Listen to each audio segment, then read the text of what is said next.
औज़ुबिल्लाहिमिनश्शैतानिर्रजीम बिस्मिल्लाहिर्रहमानिर्रहीम रब्बिश इश्रह ली सदरी व यस्सिर ली अमरी वाहलुल उक़दतम मिन लिसानी यफ़क़हू क़ौली रब्बी ज़िदनी इल्मा। अच्छा जी, आज FA2 में हमने क्या करना है। हमने अभी तक कितने चैप्टर्स कर लिए भाई? चैप्टर 1 2 3 4 5 भी हो गया, 6 भी हो गया, ठीक है। 7 8 9 ये हो गए। अब हमारे पास कितने रह गए हैं? 10 11 12 और 13। 4 चैप्टर्स रह गए, ठीक है। तो आज की क्लास स्टार्ट करते हैं। आज करते हैं चैप्टर नंबर 10। चैप्टर नंबर 10 है बेटा हमारे पास the accounts of sole traders.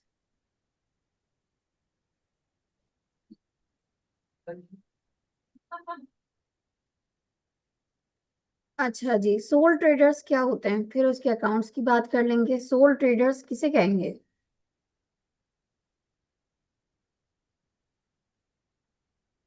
जो सिंगल ओनर होता है, हम्म। बिजनेस की सिंगल ओनर। यार बहुत ही हल्का माइक वर्क कर रहा है आपका। ऐसा करो, थोड़ा चीख के बोल रहे आप। बिजनेस की सिंगल ओनर। सिंगल ओनर, ठीक है। एक ओनर, वो क्या कर रहा है? बिजनेस को अकेला संभालेगा। वो क्या रहेगा आपके बिजनेस का? सोल ट्रेडर या सोल प्रोप्राइटर। अब वो इन्वेस्टमेंट खुद भी ला सकता है या फिर वो किसी से लोन ले सकता है, फैमिली फ्रेंड कहीं से भी। इन्वेस्टमेंट वो खुद ही कर रहा होता है, ठीक है। जी। अच्छा जी, अकाउंट ऑफ सोल ट्रेडर्स में आपने क्या क्या चीजें पढ़नी है? क्लोजिंग ऑफ लेजर्स अकाउंट, हमने ये चीजें समराइज करने के दौरान देखी थी। लेजर्स कैसे मेंटेन होते हैं, कैसे इसमें पोस्टिंग होती है, कैसे इसमें क्लोजिंग करके आप नेक्स्ट पीरियड तक न्यू बैलेंस लेके नेक्स्ट पीरियड तक आप बैलेंस लेके जाते हो। वो न्यू पीरियड का ओपनिंग बैलेंस होता है, प्रीवियस पीरियड का वो क्लोजिंग बैलेंस होता है। Then statement of profit and loss और स्टेटमेंट ऑफ फाइनेंशियल पोजीशन से आप FA1 में भी वाकिफ रहे हैं, ठीक है। इसमें जस्ट आपने वही फॉर्मेट्स देखने हैं और हमने वहां पे प्रैक्टिस भी करी थी। सोल प्रोप्राइटर्स की ही तरह था वो भी, जाहिर सी बात है, क्योंकि इसमें आपके पास ऑनर्स इक्विटी की बात हुई थी, ठीक है। अच्छा, balancing accounts and preparing financial statements, आपने बैलेंस करने होंगे अकाउंट्स और फाइनेंशियल स्टेटमेंट्स आपने प्रिपेयर करने होंगे। और आपने ओपनिंग दिखानी होगी ट्रायल बैलेंस में, कैसे आपने ट्रायल बैलेंस में ओपनिंग करनी है। अब यहाँ पे आपको क्या चीजें समझनी है, क्या चीजें सीखनी है भाई? फॉर्मेट आपके पास होना चाहिए, फॉर्मेट आपको पता होना चाहिए कि आपके पास PLN स्टेटमेंट का क्या फॉर्मेट है। PLN स्टेटमेंट का आपके पास क्या फॉर्मेट है, ठीक है। और SOFP का आपके पास क्या फॉर्मेट है। बाकी आपको बैलेंस करना भी आता है, समराइज करना भी आता है। ओपनिंग अपने आपने लास्ट टाइम भी FA1 में इस तरह से क्वेश्चंस करे थे जिसमें ट्रायल बैलेंस आपके पास रहा था, सेम वैसा ही काम होगा। नथिंग इज डिफरेंट, बहुत इजी है चैप्टर। आगे बात करते हैं। अच्छा जी, लेजर्स अकाउंट किसे कहेंगे?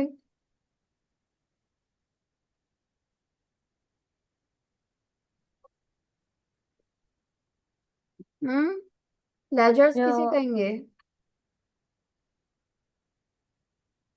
लेजर्स जो बनते हैं, के बाद जितनी भी एंट्री होती है उसके बाद जो लेजर्स बनते हैं प्राइम बुक में जो एंट्री होती है। दोबारा कहना, क्या नाम है शोएबा, दोबारा कहें। प्राइम बुक्स में जो एंट्री होती है उसके बाद जो लेजर्स बनते हैं। हाँ, उसके बाद लेजर पोस्टिंग होती है, ठीक है। एंट्रीज मेकिंग होती है। एंट्रीज मेकिंग के साथ साथ आप क्या करते हो? लेजर पोस्टिंग कर रहे होते हो। लेजर होते क्या है?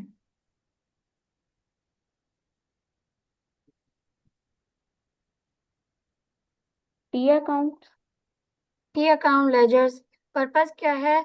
कि आपको समराइज करके एक उसका बैलेंस, एक फाइनेंशियल इंफॉर्मेशन देते हैं आपके पास। एसेट्स के भी लेजर्स होते हैं आपके पास, लायबिलिटीज के भी होते हैं, ठीक है। अब क्लोजिंग ऑफ का मतलब क्या है, जरा रीड करें। क्लोजिंग ऑफ लेजर्स अकाउंट का मतलब क्या है, रीड करें जरा इसको, यहाँ से रीड करें। At suitable intervals, the entries in each ledger account are totaled and a balance is struck. Balances are usually collected in a trial balance, which is then used as a basis for preparing a statement of profit or loss and a statement of financial position. A trial balance checks the accuracy of the accounting records. Debits and credits should be equal.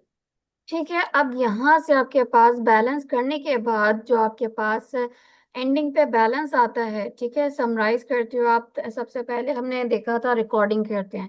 Recording होती है सबसे पहले book of prime entry में, उसके बाद ledger posting होती है, entries भी बन रही होती है। देन लेजर्स में आपके पास एक समराइज करके उसका बैलेंस को ये निकल कर आता है। उस बैलेंस को कहाँ लेके जाते हैं भाई आप, ट्रायल बैलेंस में। ये चीजें हमने बिल्कुल स्टार्ट में भी समझी थी कि बिजनेस ट्रांजैक्शन जब भी होती है सबसे पहले कहाँ रिकॉर्डिंग होती है, बुक ऑफ प्राइम एंट्री में, ठीक है।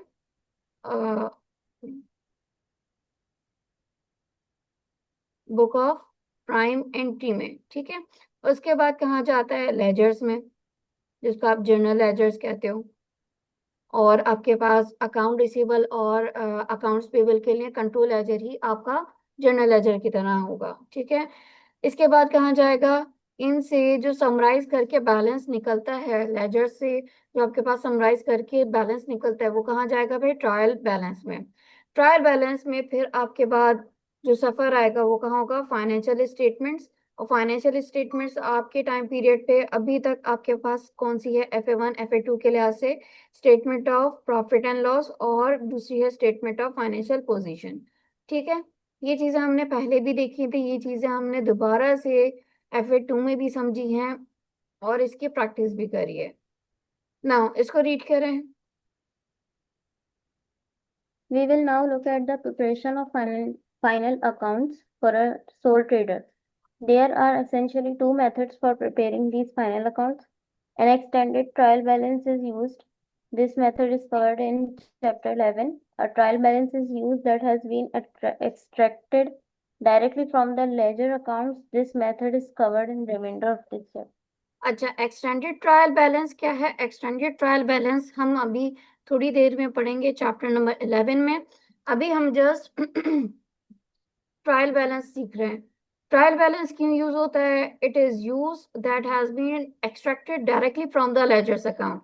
जैसे मैंने आपको बताया, हमने लेजर अकाउंट से जो बैलेंस एक्सट्रैक्ट करा वो कहाँ जाएगा भाई, ट्रायल बैलेंस में। This method is covered in the reminder of this chapter, ठीक है। हमने प्रैक्टिस भी करी थी कुछ क्वेश्चंस की, प्रीवियसली भी करी थी, दोबारा इसकी प्रैक्टिस करने जा रहे हैं। ये क्या है बेटा, एक ट्रायल बैलेंस का फॉर्मेट है। इसमें आपको क्या क्या चीजें दिख रही हैं, कैश एट बैंक क्या होता है, नेचर क्या है इसका, एसेट एक्सपेंस लायबिलिटी रेवेन्यू क्या, Asset. एसेट है, ठीक है। कौन सा एसेट बेटा, करंट एसेट। Correct. कैपिटल क्या है आपके पास, ऑब्वियसली इक्विटी की बात है तो ये आपके पास क्या है, इक्विटी में आपके पास कैपिटल है, ठीक है। बैंक लोन क्या है आपके पास, लायबिलिटी है। परचेजेस आपके पास एक्सपेंस है। ट्रेड पेबल्स आपके पास लायबिलिटी है। Rent expense. Shop fittings asset है। सेल्स रेवेन्यू या इनकम। रिसीवर्स आपके पास एसेट्स हैं। बैंक लोन आपके पास क्या है, बैंक लोन इंटरेस्ट। अच्छा, बैंक लोन अगर आप पे कर रहे हो, ठीक है, तो आपके लिए एक्सपेंस है। और अगर आप रिसीव करोगे, क्योंकि इस तरह से आपके पास वर्डिंग आ सकती है, बैंक लोन इंटरेस्ट रिसीवल अगर आपके पास है या इनकम के तौर पर आ रहा है तो ऑब्वियसली वो आपके रेवेन्यू है। लेकिन अगर आप पे कर रहे हो तो आपके लिए एक्सपेंस है। अदर एक्सपेंसेस आ गए, देन ड्राइंग आ गई। ड्राइंग क्या है, इक्विटी का पार्ट है, ठीक है।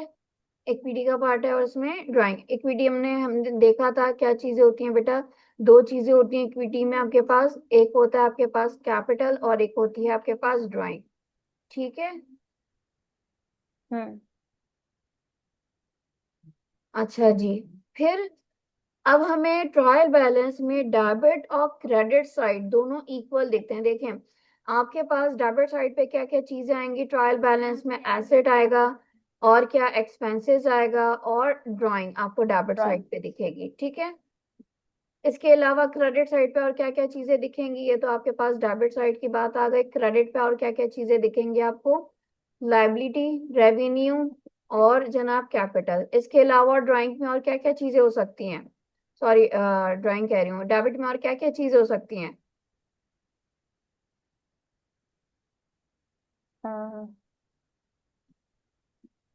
जो डेबिट साइड पे रिकॉर्ड हो?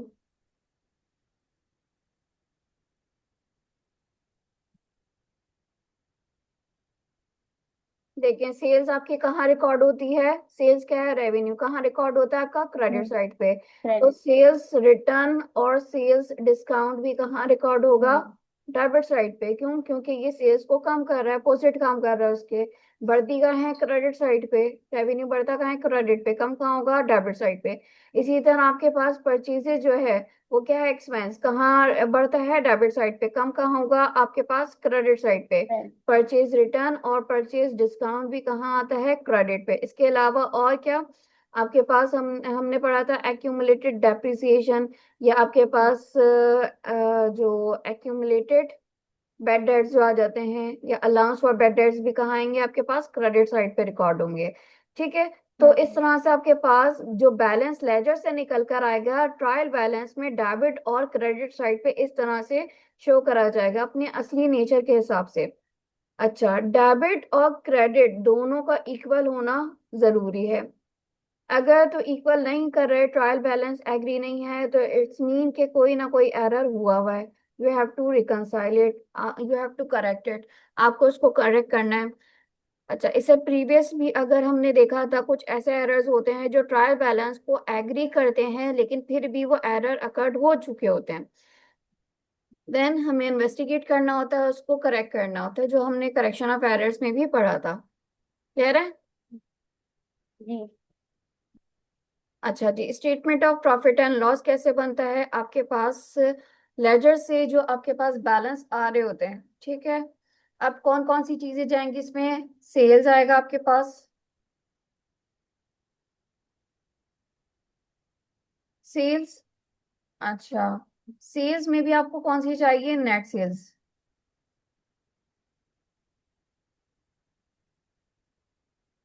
Net sales. नेट सेल्स कैसे आप निकालेंगे? ग्रॉस सेल्स में से, ग्रॉस सेल्स में से आप क्या करेंगे? माइनस कर देंगे सेल्स रिटर्न अगर गिवन है, और सेल्स डिस्काउंट अगर गिवन है। तो आप इसको डिडक्ट करेंगे तो आपके पास क्या आ जाएगा बेटा? नेट सेल्स, ठीक है। आप फिर क्या लेते हो? Net sales. नेट सेल्स में से आप क्या माइनस करते हैं? कॉस्ट ऑफ सेल्स या कॉस्ट ऑफ गुड्स सोल्ड। अब कॉस्ट ऑफ गुड्स सोल्ड कैसे निकालते हैं?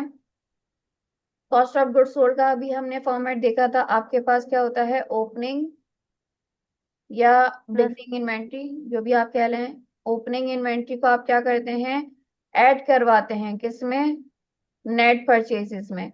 अब नेट परचेजेस निकालने का तरीका, ग्रॉस परचेज होता है आपके पास। ग्रॉस परचेजेस में से आप क्या करते हो? अगर तो आपके पास परचेज रिटर्न है या परचेज डिस्काउंट दिया है, उसको आप माइनस करते हैं, और ट्रांसपोर्टेशन इन या carriage in, freight and charges, ये क्या करते हैं आप? इसमें ऐड ऑन कर देते हैं, ठीक है। तो ट्रांसपोर्टेशन इन की जो आपकी कॉस्ट आती है वो क्या होगा आपके पास? ग्रॉस परचेज में ऐड होगी, बाकी सब डिडक्ट हो जाएंगे। देन आपके पास क्या आएगा? नेट परचेजेस, ठीक है। नेट परचेजेस को आप क्या करेंगे? ओपनिंग इन्वेंट्री के साथ ऐड ऑन करवाएंगे। तो आपके पास क्या आ जाएगा?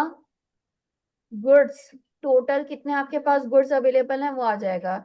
जब आप ओपनिंग के साथ, ओपनिंग इन्वेंट्री के साथ आप नेट परचेजेस, उस साल आपने कितनी परचेज करी है, उस पीरियड में कितनी परचेज करी है, तो जब ऐड करवाएंगे तो आपके पास आ जाएगा total goods. Total goods available for sale, ठीक है। अब ये टोटल गुड्स में दो चीजें हैं। एक तो आपके पास कॉस्ट है, किस चीज की? वो कॉस्ट है जो गुड्स आपकी सेल हो चुकी हैं। दूसरी क्या है, आपके पास जो एंडिंग इन्वेंट्री रह गई है उसकी कॉस्ट। तो हमें क्या चाहिए, कॉस्ट ऑफ गुड्स सोल्ड या कॉस्ट ऑफ सेल। आप क्या करते हो, एंडिंग माइनस करवा देते हैं। ठीक है, टोटल में से आप एंडिंग माइनस करवा देते हैं, एंडिंग इन्वेंट्री की कॉस्ट माइनस करवा देते हैं, तो आपके पास क्या आता है, cost of goods sold. Clear है यहाँ तक? ये चीज हमने जी। ऑलरेडी डिस्कस करी हुई थी, दोबारा से जस्ट हम रिवाइज कर रहे हैं। अच्छा जी, जब आप कॉस्ट ऑफ गुड्स सोल्ड निकाल लेते हैं तो क्या करेंगे आप, सेल्स में से कॉस्ट माइनस करते हैं, आपके पास जो आती है अमाउंट। अगर तो आपके पास एक्सपेंसेस कम है और इनकम ज्यादा है, पॉजिटिव आ रही है, तो यही कहलाएगा आपका gross profit. Obviously gross profit आ रहा है, ठीक है। सेल्स में से कॉस्ट माइनस हो रही है तो ग्रॉस प्रॉफिट। देन फिर आप क्या करते हो, तमाम एक्सपेंसेस जितने भी अदर एक्सपेंसेस हैं, ऑपरेटिंग एक्सपेंसेस हैं, वो क्या करते हैं, माइनस कर देते हैं, ऑपरेटिंग एक्सपेंसेस माइनस कर देते हैं। अब उसमें सेलिंग भी आ सकता है, डिस्ट्रीब्यूशन भी आ सकता है, एडमिनिस्ट्रेटिव एक्सपेंसेस जितने भी हैं आप टोटल कर लेंगे, और टोटल करने के बाद लिख देंगे total operating expenses. Gross profit में से आप टोटल ऑपरेटिंग एक्सपेंसेस माइनस करेंगे, तो अगर आपके एक्सपेंसेस ज्यादा हैं तो लॉस होगा, अगर आपकी इनकम ज्यादा है तो ये आपका प्रॉफिट कहलाएगा। क्लियर है? जी।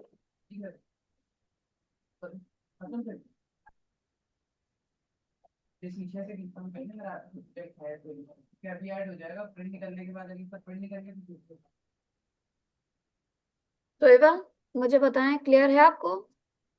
जी मिस।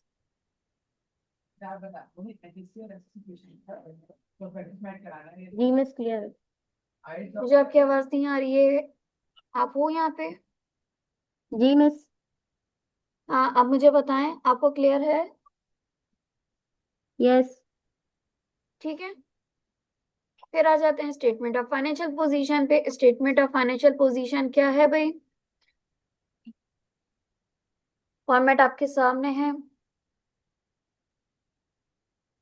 फॉर्मेट आपके सामने क्या है, हमने इक्वेशन भी देखी थी, asset is equals to capital plus liability. ठीक है, एसेट को किसके बराबर होना चाहिए, जब आप कैपिटल और लाइबिलिटीज को सम अप करें तो इन दोनों के बराबर होना चाहिए। या फिर इसको ये भी कह सकते हैं, कैपिटल और लाइबिलिटीज को जब ऐड करते हैं तो उनका इक्वल एसेट्स के बराबर होना चाहिए। ठीक है, अब इसको ब्रेकअप करेंगे, जितने भी आपके पास करंट एसेट हैं और नॉन करंट एसेट हैं।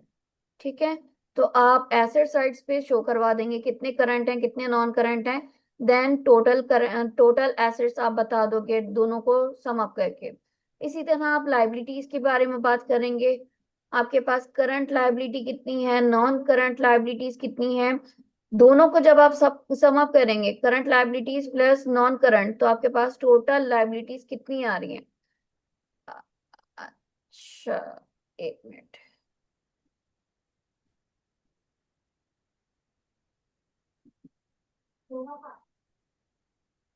यहाँ लिखूंगा। अच्छा, टोटल आपके पास कितनी लाइबिलिटीज आ रही है। इसी तरह आपके पास अब कैपिटल में, अब क्योंकि ये ऑनर का है तो आपके पास क्या आ जाएगा, आपको ओपनिंग कैपिटल के तौर पे कुछ मिलेगा। ठीक है, ओपनिंग कैपिटल, देन उस टाइम पीरियड में आपका कितना प्रॉफिट हुआ या लॉस हुआ। प्रॉफिट हुआ तो ऐड ऑन होगा, लॉस हुआ है तो क्या हो जाएगा, माइनस हो जाएगा। देन ड्राइंग भी क्या कर दी जाती है, माइनस कर दी जाती है। इन द एंड आपके पास कितना कैपिटल आपके पास आ रहा है, इक्विटी साइड पे आपका कैपिटल कितना रह गया है। अब उस कैपिटल को और टोटल लाइबिलिटीज को जब सम अप कराएंगे तो टोटल एसेट्स के बराबर आएगा। ठीक है, यहाँ पे आप देख भी सकते हैं। ठीक है, क्या फॉर्मेट बना हुआ है स्टेटमेंट ऑफ फाइनेंशियल पोजीशन का, नॉन करंट एसेट उन्होंने लिखे हैं, शॉप फिटिंग्स हैं, और इसके अलावा कोई नहीं दिए गए। हाँ, अगर इससे रिलेटेड आपके पास एक्यूमुलेटेड डेप्रिसिएशन होता तो आप क्या करते, माइनस करते। कैसे करते माइनस, फॉर एग्जाम्पल आपके पास फर्नीचर दिया गया हो, ठीक है, और फर्नीचर फॉर एग्जाम्पल आपके पास फर्नीचर की कॉस्ट कितनी थी, 1 लाख, और अब तक आपने कितना डेप्रिशिएट कर दिया उसको, एक्यूमुलेटेड डेप्रिसिएशन आपने टोटल करा होगा, हमने सीखा भी था एक्यूमुलेटेड डेप्रिसिएशन कैसे टोटल। एग्जाम्पल के तौर पे आपने टोटल करा और आपके पास 20,000 डर है, ठीक है, आप क्या कर दोगे, माइनस कर दोगे। तो ये आपके पास कैरिंग अमाउंट भी कहलाती है, या फिर आप इसको नेट बुक वैल्यू भी कहते हैं।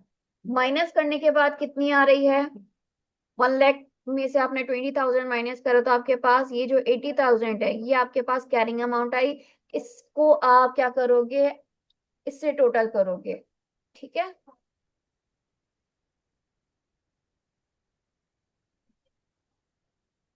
अच्छा जी, फिर सेम इसी तरह से आपके पास अकाउंट रिसीबल भी आ सकता है। अकाउंट रिसीबल की कहानी क्या है, अकाउंट रिसीबल आपको फॉर एग्जांपल 200,000 दिया हुआ है, ठीक है, और हमने क्या देखा था, हमने अलाउंस की बात देखी थी, या आपने बेड डेट्स की बात देखी थी। तो बेड डेट्स आपका हर साल जितना निकल कर आ रहा होता है वो statement of profit and loss में से माइनस हो रहा होता है। आप अलाउंस को क्या करते हो, allowance for bad debts minus करवाते हो। फॉर एग्जाम्पल आपके पास कितना है भाई, 50,000 का अलाउंस है।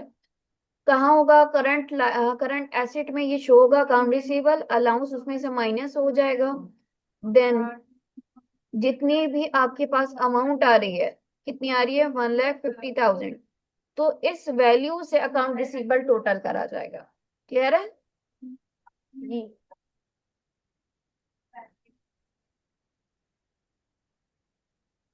सो इज इट क्लियर। जी मिस। ठीक है, आगे बढ़ते हैं। अच्छा देखिए क्या लिखा हुआ है, balancing accounts and preparing financial statement. Example लिखी हुई है, a business is establish with capital of $2,000 and this amount is paid into a business bank account by the proprietor. During the first year's trading, the following transactions occurred. Purchase of goods for resale on credit, कितनी दी गई है भाई, $4,300। Payment to trade payables $3,600। Sales on credit है आपके पास $5,800। Payment from receivers है आपके पास $3,200। Non current asset आपके पास है, non current asset purchase for cash कितना दिया गया है भाई आपके पास, $1,500। Other expenses paid in cash $900।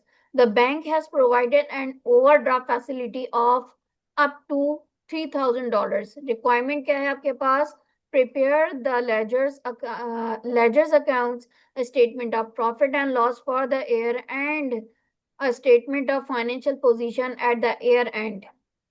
आप बना सकती हो। जी। अब ये कैसे आपने करना है, आपके पास सबसे पहले लेजर्स बनेंगे, ठीक है, हर एक चीज का लेजर बनाए, कैपिटल का, कैश का, परचेजेस का, आपने कितनी परचेज करी है, कितनी क्रेडिट पे थी, ठीक है, उस तरह से आप ये डेबिट क्रेडिट करके इसकी बैलेंस निकालें। फिर उसको आप कहाँ करो, ट्रायल बैलेंस में पोस्ट करें, statement of profit and loss बनाएं, स्टेटमेंट ऑफ फाइनेंशियल पोजीशन बनाएं। इसको खुद से जस्ट ट्राई करके देखें।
शोभा, जैसे ही हो जाए आप मुझे इन्फॉर्म करिएगा, ठीक है शोभा? जी।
सुबह एंट्रीज बना ली, लेजर्स बनाए आपने?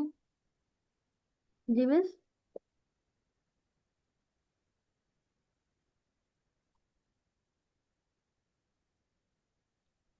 सुबह यस। लेजर्स बनाए आपने, एंट्रीज बनाई? जी मिस, लेडीज वर्क करनी। बन गए हैं तो मुझे आप बताओ।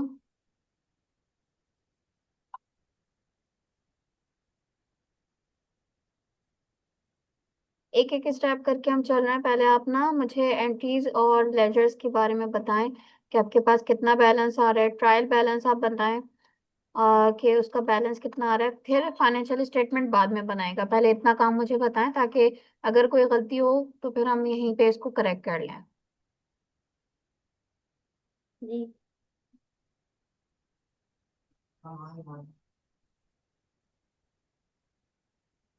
मिस, हो गया, अब लेजर बन गए। हम्म। लेजर्स बन गए। लेजर्स बन गए। हम्म। अच्छा, बैलेंस चेक कर लें। देखें, बिल्कुल वैसी ट्रांजैक्शन है जैसे हमने पढ़ी थी ना। क्या है भाई, आपने जब बिजनेस एस्टेब्लिश करा था, स्टार्ट करा था, आपने स्टार्ट करा था कैपिटल से। कितने कैपिटल है आपके पास? $2000 से। ठीक है, एंट्री क्या बनी होगी आपके पास? कैश डेबिट और कैपिटल क्रेडिट, ऐसे ही काम करा है। सेम इसी तरह आप क्या करोगे, लेजर भी पोस्ट कर दोगे, कैश का और कैपिटल का। अब कैश के लेजर में क्या हो रहा है? कैश हो रहा है डेबिट। कितने से? 2000 से। रीजन क्या है? कैपिटल। कैपिटल क्या हो रहा है? क्रेडिट हो रहा है। कितने से? 2000 से। रीजन क्या है? कैश। इस तरह से ही करके करा है। यस। अच्छा, कैश का कितना आपके पास आया बैलेंस? कैश का बैलेंस सीडी डेबिट पर आ रहा है 800। डेबिट पर आ रहा है 800। कैपिटल 2000 का आया होगा। जी, कैपिटल 2000। अच्छा, पेबल्स? ट्रेड पेबल्स का 700। ठीक है, पेबल्स आपके 700 पे। अच्छा, कैश का आपका डेबिट आ रहा है, यहाँ तो क्रेडिट पे आ रहा है। मिस, बैलेंस सीडी डेबिट आ रहा है, मतलब क्रेडिट साइड हैवी थी। क्रेडिट साइड हैवी है तो आपके पास जो बैलेंस दिखेगा वो सीडी कहाँ आएगा दिखेगा? वो क्रेडिट पर दिखेगा। डेबिट पे सीडी बैलेंस दिखेगा। यहाँ आपने टोटल करा होगा, कितना था पेबल्स? 3600। जी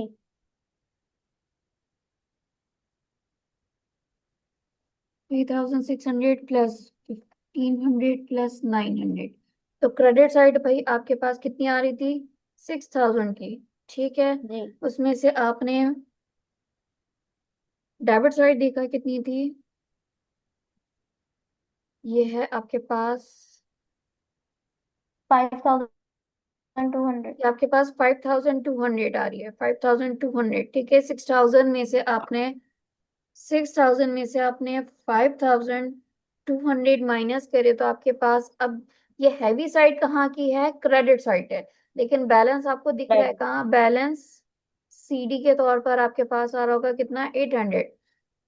अब ये एट जी हंड्रेड आपका डेबिट साइड का बैलेंस नहीं है, क्रेडिट बैलेंस है। क्यों? क्योंकि आपने जब आपने ओवरड्राफ्ट की बात सुनी थी वही वाली कंडीशन है।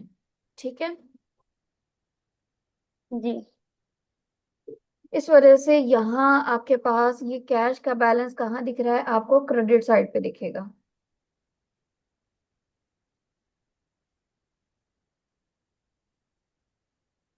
ठीक है, क्रेडिट पे आ रहा है। देन कैपिटल आपका आ रहा है 2000 का। पेबल्स आपने कहा 700। परचेजेस? 4300। ठीक है। Non current asset? 1500। ठीक है, 1500। सेल्स? 5800। गुड। रिसीवर्स? 2600। अच्छा, अदर एक्सपेंसेस? 900। इसी तरह आपके पास डेबिट और क्रेडिट साइड पर आ रहा है। जी अब मुझे ट्रायल बैलेंस का टोटल करें, डेबिट साइड पे कितना आ रहा है और क्रेडिट साइड पे टोटल कितना आ रहा है, बताएं ट्रायल बैलेंस का।